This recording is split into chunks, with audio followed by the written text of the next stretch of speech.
breath and time. We have our own internal rhythms.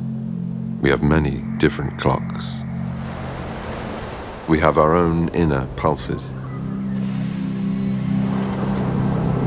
There's our mind clock. There's also this thing of breath.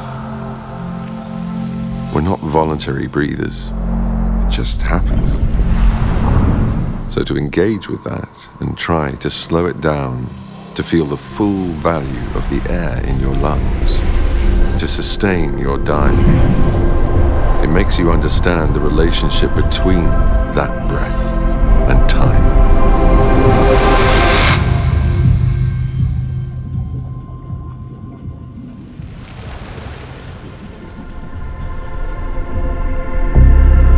When you slow yourself down, you gain more time.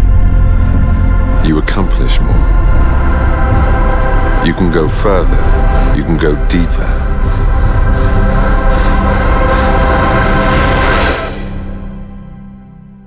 But in that moment, time stretches, and it feels like an eternity.